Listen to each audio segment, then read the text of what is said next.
اعوذ باللہ من الشیطان الرجیم بسم اللہ الرحمن الرحیم یا ایہا الذین آمنوا لا تتخذوا اليہود والنصارى اولیاء بعضهم اولیاء بعض ومن یتولہم منکم فإنہ منہم ان اللہ لا یہدی القوم الظالمین۔ صدق اللہ العظیم وصدق رسولہ النبی الکریم۔ ان اللہ وملائکتہ یصلون علی النبی یا ایہا الذین آمنوا صلوا علیہ وسلموا تسلیما۔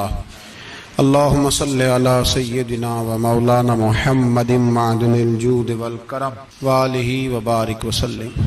حمد و صلاۃ کے بعد سورۃ المائدہ چھٹا پارہ ہے، آیت نمبر 51۔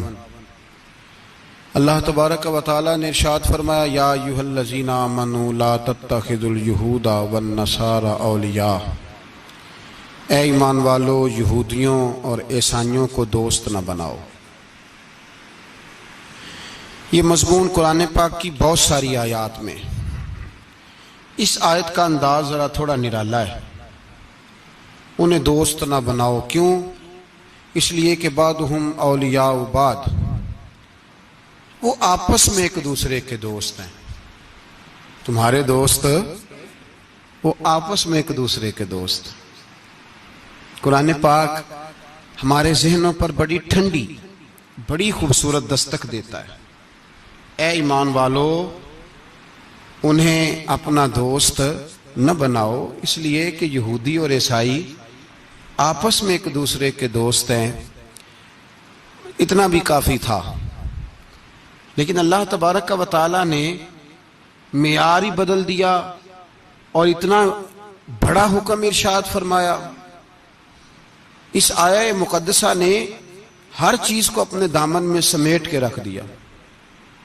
یہودی اور عیسائی کو اپنا دوست نہ بناؤ، اس لیے کہ وہ آپس میں ایک دوسرے کے دوست ہیں۔ تو بات اتنی بھی کافی تھی، لیکن فرمایا اللہ تعالیٰ نے وَمَن يَتَوَلَّهُم مِّنكُمْ، جو تم میں سے انہیں اپنا دوست بنائے گا۔ تمہیں منع کر دیا ہے، ہم نے روک دیا ہے کہ دوست بنانا، اور اگر وَمَن يَتَوَلَّهُم مِّنكُمْ، جو تم میں سے، وَمَن يَتَوَلَّهُم مِّنكُمْ، جو بھی تم میں سے انہیں اپنا دوست بنائے گا فَإِنَّهُ مِنْهُمْ، تو وہ انہی میں سے ہے۔ تمہیں بتا دیا ہے کہ دوست یہودی اور عیسائی کو کبھی دوست بنانا، اور اگر بناؤ گے تو پھر تم، اور پھر جو قرآن مجید نے بات اس آیہ مقدسہ کو جو ختم فرمایا تو فرمایا ان اللہ لا یہدی القوم الظالمین، بے شک اللہ ظالموں کی قوم کو ہدایت نہیں دیتا۔ ظلم کرنے والوں کے نصیب میں ہدایت نہیں ہوتی۔ وہ ظلم کرتے رہتے ہیں اور انہیں سمجھایا جائے تو مانتے بھی نہیں، اس لیے کہ ہدایت ان کا نصیب نہیں ہوتی۔ میرے بھائی، دنیا میں بد نصیب ہے وہ شخص جو غلطی کرتا ہے اور پھر مانتا بھی نہیں، اور دنیا میں کم ظرف ہیں وہ لوگ، کم ظرف جو اپنے ظالم ہونے کے باوجود ظلم پر وضاحتیں پیش کرتے ہیں، اپنی غلطیوں کا اعتراف کرنے کی بجائے ان پر دلیلیں دیتے ہیں، چھوٹے ظرف کے لوگ۔ اللہ تبارک و تعالیٰ نے فرمایا یہودی اور عیسائی کو کبھی دوست نہ بنانا۔ میرے بھائیوں، میرے بزرگوں، میرے دوستوں، ہمارا دین تعصب سے پاک ہے، لیکن تسلب کا حامی ہے۔ تعصب کا مطلب یہ ہوتا ہے کہ کہنا مار دو دوسرے کو، برداشت ہی نہ کرو، اور تسلب کا مطلب یہ ہوتا ہے کہ اپنے دین میں پختہ ہو جاؤ، اپنے دین میں پکے ہو جاؤ۔ اب ہم نا ہر روز نماز کی نیت باندھتے ہیں، اللہ اکبر، سورۃ فاتحہ پڑھتے ہیں، اہدنا الصراط المستقیم صراط الذین انعمت علیہم، اتنی بھی بات بڑی تھی، کافی تھی۔ اے اللہ ہمیں صراط مستقیم پہ چلا اور ان لوگوں کے رستوں پہ چلانا جن پر تو نے انعام کیا. بڑی بات تھی، مثبت بات ہو گئی، منفی بات کی ضرورت نہ تھی. لیکن اللہ تبارک و تعالیٰ نے فرمایا کہ جہاں تم مجھ سے یہ دعا مانگو نا کہ صراط الذین انعمت علیہم، یا اللہ ان لوگوں کے رستوں پہ چلا جن پر تو نے انعام کیا، انبیاء، صلحاء، اتقیاء، صوفیاء، اولیاء. جہاں یہ دعا مانگنی ہے نا، ساتھ ایک اور بات بھی تم نے کرنی ہے. وہ کیا ہے؟ غیر المغضوب علیہم ولا الضالین. اے اللہ ان سے ہمیں بچا جن پر تیرا غضب ہوا، ان کے رستے پہ نہ چلانا جن پہ تیرا غضب ہوا اور جو گمراہ ہو گئے. اب دو باتیں سمجھ میں آئیں کہ مومن کو اپنے عقیدے سے پیار کرنا ہے اور کافر کے عقیدے سے اظہار بیزاری کرنا ہے، ان کے نظریے سے، ان کے عقیدے سے نفرت کرنی ہے. کافر کے عقیدے اور نظریے سے، اس کا کیا مطلب ہے؟ تسلب کا مطلب ہوتا ہے اپنے دین میں پکا ہونا. دو تین جملوں میں بات سمجھاتا ہوں، اگر آپ کی سمجھ میں آئی تو بڑا بہتر ہوگا. دو تین جملوں میں تسلب، پکا ہونا، اس کا کیا مطلب ہے؟ اس کا مطلب یہ ہے کہ اپنی آنکھوں پر جو تم نے اینک لگانی ہے وہ دین کی اینک لگانی ہے. جو چیز بھی دیکھنی ہے وہ دین کی آنکھ سے دیکھنی ہے. جو کچھ بھی تم نے چاہنا ہے، بڑی بات کر رہا ہوں اگر آپ سمجھے تو، جو بھی تم نے دیکھنا ہے دین کی اینک سے دیکھنا ہے. جو تم نے چاہنا ہے وہ دین کے دل کے ساتھ چاہنا ہے، اور جو تم نے سوچنا ہے وہ دین کے دماغ کے ساتھ سوچنا ہے. اس کا ترجمہ اقبال نے کیا، کہنے لگے قوم مذہب سے ہے، مذہب جو نہیں. قوم کس سے ہے؟ قوم مذہب سے ہے، مذہب جو نہیں. اور فاضل بریلوی کہتے ہیں دہن میں زبان تمہارے لیے اور بدن میں ہے جان تمہارے لیے. ہم آئے یہاں تمہارے لیے تو اٹھیں بھی وہاں تمہارے لیے. اپنی ہر چیز، ہر نقطہ نظر میں پہلے دین، اس کے بعد کوئی اور. کافر کے عقیدے سے ہمارے زمانے میں نا فلسفی، منطقی، ادیب، شاعر، ملنگ، تلنگ، یہ بڑی جماعتیں. کھچڑی ہے، کھچڑی. اب وہ کھچڑی ایک نیا درس دیتی ہے. وہ کھچڑی یہ کہتی ہے کہ یہ سارے اللہ کو پکارتے ہیں، سارے اسی کے نام ہیں. یہ سارے، ہمارے ایک سابق وزیر اعظم نے بھی کہا تھا، ایک نوجوان کی عادت دی ہے گھسی پٹی جماعت نے، وہ بھی یہی کہتے ہیں. ہولی پہ بھی چلے جاؤ، دیوالی پہ بھی چلے جاؤ، ہندوؤں کے مندر میں بھی چلے جاؤ. وہ کہتے ہیں سارے اسی کے نام ہے، جو بت کو پکار رہا ہے وہ بھی اسی کو ہی پکار رہا ہے، معاذ اللہ. جو رام رام کہہ رہا ہے وہ بھی بات اصل وہی ہے. وہ بیوقوف ہو. اگر بت کو پکارنے والا بھی کسی نہ کسی رنگ میں اللہ کو ہی پکار رہا تھا، معاذ اللہ، تو پھر نبی پاک صلی اللہ علیہ وسلم کو کیا ضرورت تھی بتوں کا مقابلہ کرنے کی؟ تم نے تو سارا دین ہی مشکوک کر دیا. ہر شے مشکوک ہو گئی. جو بتوں کو پکار رہا ہے وہ بھی اسی کو پکار رہا ہے، جو رام کہہ رہا ہے وہ بھی اسی کو کہہ رہا ہے، جو پتھر پوج رہا ہے وہ بھی. کیا تماشا لگایا ہوا ہے. اللہ تبارک و تعالیٰ تو اتنا غیور ہے، وہ کہتا ہے ان اللہ لا یغفر ان یشرک بہ ویغفر ما دون ذلک لمن یشاء. میں ہر چیز بخش دوں گا، میرے ساتھ کسی کو شریک نہ بنانا، میں اس کی معافی نہیں دوں گا. اللہ کے پیارے پیغمبر حضرت عزیر، جناب عیسیٰ علیہ السلام کو جب لوگوں نے معاذ اللہ خدا کا بیٹا کہا تو رب تبارک و تعالیٰ نے قرآن پاک کی آیتیں نازل فرمائی. فرمایا یہ جھوٹ بولتے ہیں، یہ ظلم کرتے ہیں اپنی جانوں پر. او بھائی، یہ کھچڑی جو پکا رہے ہیں نا ملنگ لوگ، ادیب لوگ، سارے اسی کے نام ہیں. اس کا ایک ہی نام ہے، لا الہ الا اللہ، لا الہ الا اللہ، لا الہ الا اللہ. اس کے سوا کوئی بھی معبود ہو ہی نہیں سکتا، سوال ہی نہیں. او خدا کے بندے، یہ فلسفہ. اور پھر ہم سیانے بڑے، ہمارے دلوں میں رحمت بڑی ہے، نرمی بڑی ہے. کافر کے حق میں، مشرک کے حق میں سارے جی اسی کو پکارتے ہیں. تو زیادہ مہربانی کرنے والا ہے یا نبی پاک زیادہ رحمت للعالمین ہے؟ حضور نے تو فرمایا بت کے پجاری سے جہاد ہوگا تلوار کے ساتھ.